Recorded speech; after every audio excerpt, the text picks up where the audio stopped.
The Battle of Bemis Heights, what historians will refer to as the Second Battle of Saratoga, is the last major battle Daniel Putnam will fight. With Burgoyne defeated, Sibley's regiment marches south to join Washington's army at Valley Forge. Daniel marches with them. But before the worst of the winter sets in, Daniel receives a new assignment. He becomes an army blacksmith, a trade he had occasionally practiced before the war. Soon afterward, he is sent to the Continental Army's great supply depot at Fishkill, New York. It is a different kind of battlefield. Far from the roar of cannon, thousands of soldiers, craftsmen, teamsters, and laborers work together to keep Washington's army supplied. Every musket that breaks, every wagon wheel that splinters, every horseshoe that wears thin, every camp kettle, nail, hinge, tool, and gun part that must be repaired or replaced, eventually finds its way to an armory like Fishkill. For Daniel, the forge becomes the front line. Day after day, iron is heated, hammered, and shaped into the countless items that an army cannot fight without. The work is exhausting. It is repetitive, and it is absolutely essential. Fishkill becomes the Continental Army's principal supply depot for one simple reason: geography.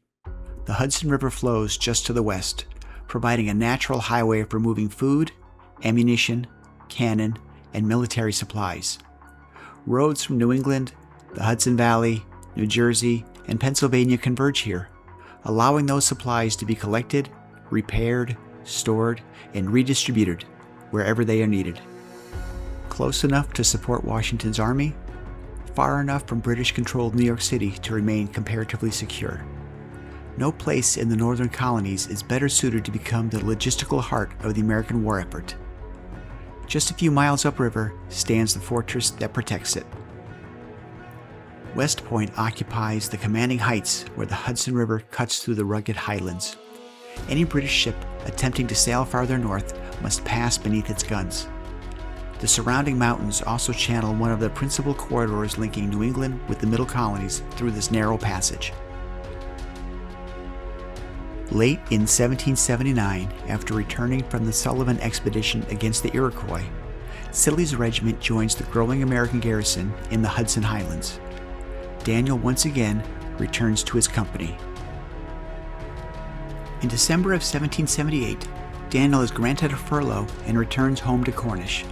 His eldest daughter Elizabeth is not quite 17, and she is preparing to marry. The young man's name is David Haskell. And like so many of the other men in Elizabeth's life, David is a veteran of the Revolution. He has recently mustered out after more than 2 years of service.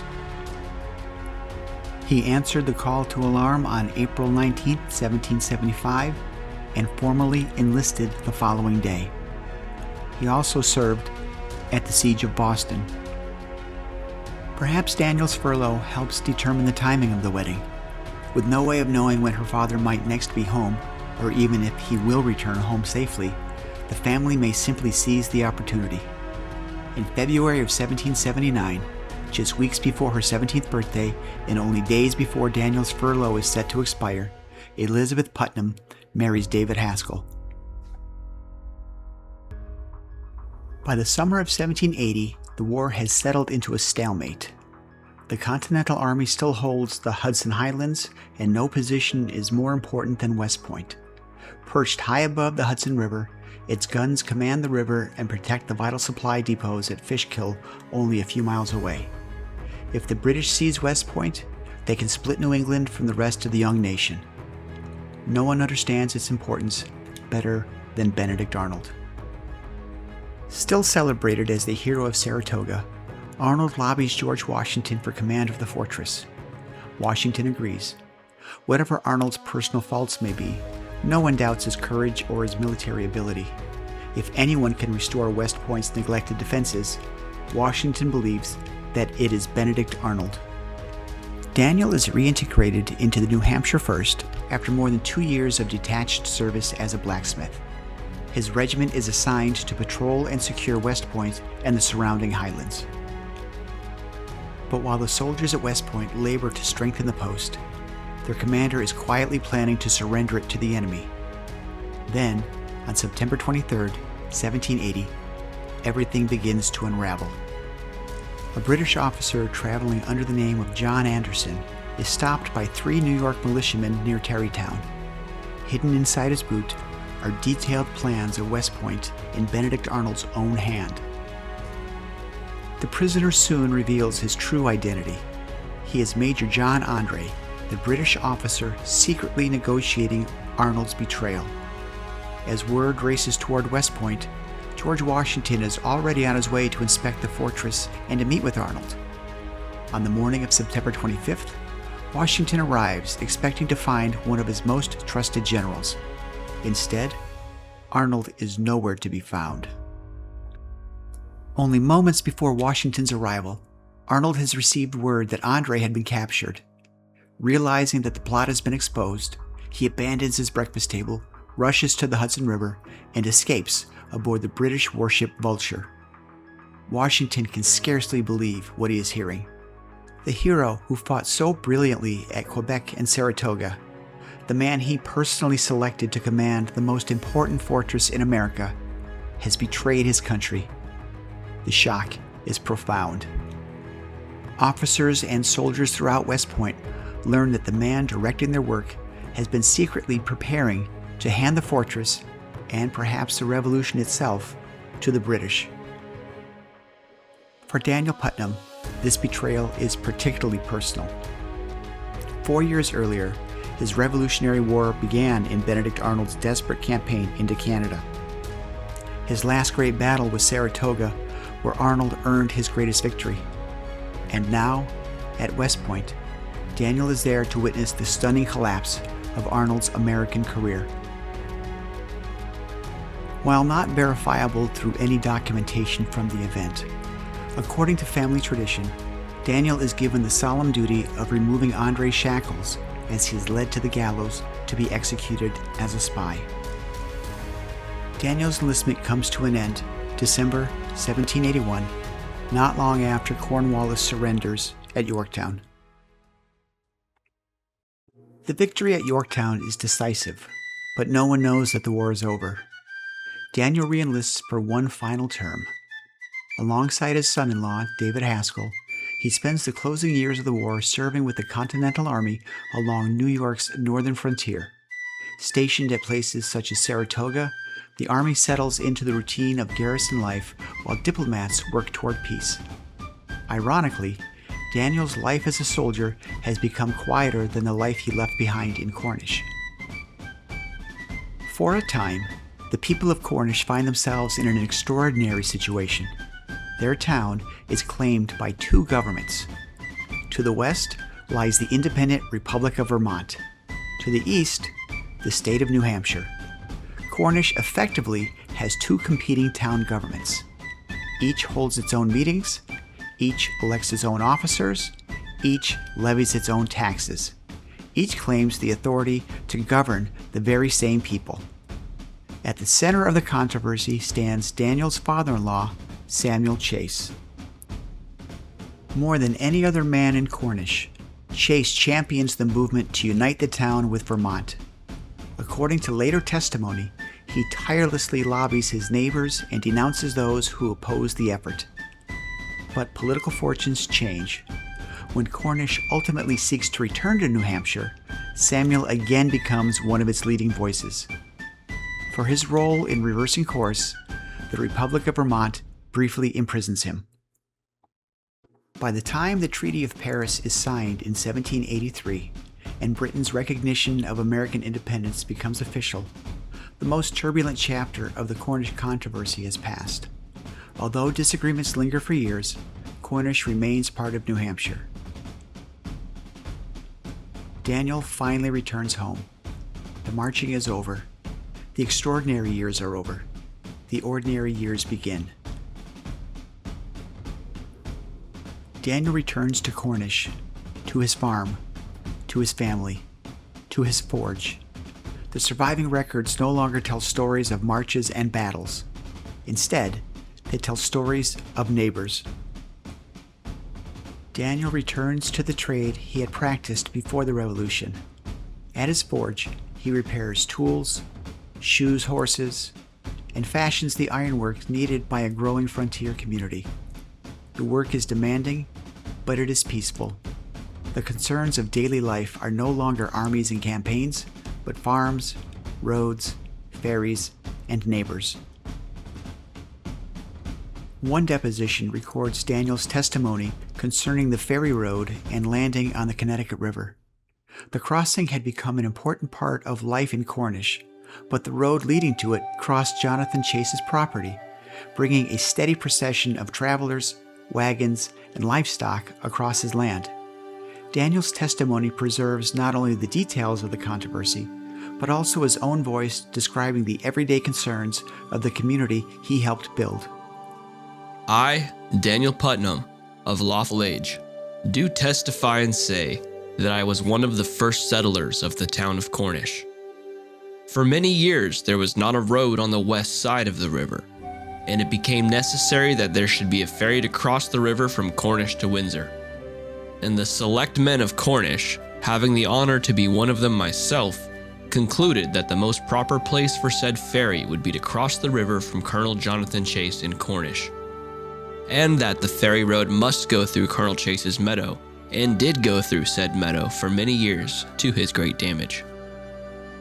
Cattle increased, and in such great droves that I have known them to lay in the meadow for half a day at a time before they could possibly get across, and indeed did great damage to the grain as well as grass.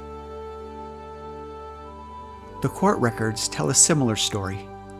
Daniel's name appears from time to time, not as a soldier, but as a farmer, a blacksmith, and a neighbor. Accounts, debts, everyday disputes, the ordinary business of life in a small frontier town. After everything he had endured during the Revolution, they were wonderfully ordinary concerns. For Daniel, the war is over. But one issue from the Revolution remains unresolved. Years after the fighting has ended, Daniel joins many of his fellow citizens in signing a letter protesting what they describe as Vermont's continued mistreatment of those living along the Connecticut River. The musket has given way to the pen.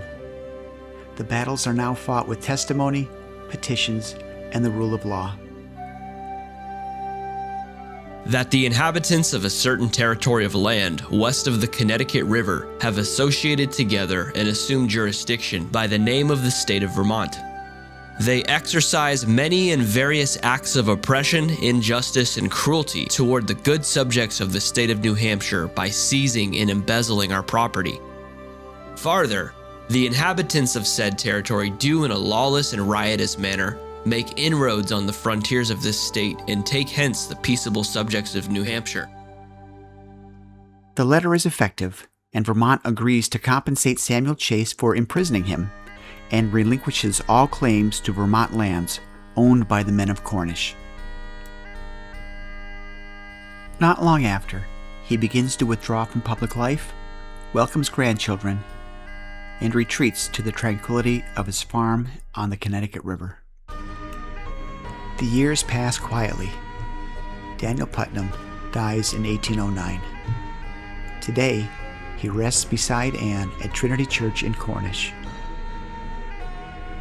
Just a few yards away lie Samuel Chase, Jonathan Chase, and the family whose lives became inseparably intertwined with his own. After all the miles they marched, after all the hardships they endured, after the causes they championed, they rest together as neighbors. Their story reminds us that the American Revolution was never won by famous generals alone.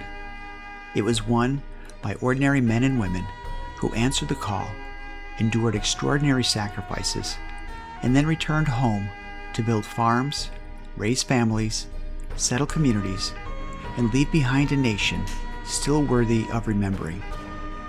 Daniel Putnam was one of them.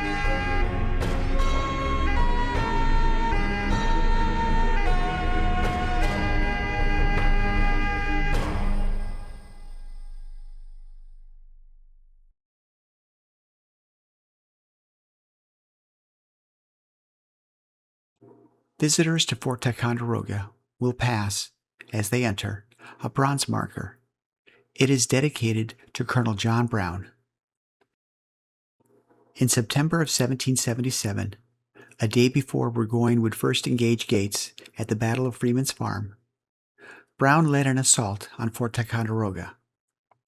The British garrison, under the command of General Henry Powell, managed to drive back the attack, but not before Brown and his men freed some 100 American prisoners of war. Among them were Isaac and William Little, the sons of John and Eleanor Little of Salem, who hosted St. Clair and his army as they retreated south from Ticonderoga. After the war, Isaac purchased several thousand acres of land as an investment in the newly formed St. Lawrence County. Isaac's daughter Eleanor married a man named Leonard Herrick. In 1807, they had a daughter whom they named Polly. In 1808, Leonard was convicted of forging banknotes and was sentenced to life in prison. To help her start a new life, Isaac gave Eleanor several hundred acres of the land holdings he had in St. Lawrence, and soon Eleanor and Polly relocated there. At around the same time, Daniel's daughter Elizabeth and her husband David Haskell also moved to St. Lawrence County, bringing with them their daughter Cornelia. In 1856, Eleanor's grandson William married Cornelia's granddaughter Adeline. 80 years after the Littles took in Daniel Putnam and the Continental Army and gave them shelter, and over 200 miles away from Cornish, the two families became one.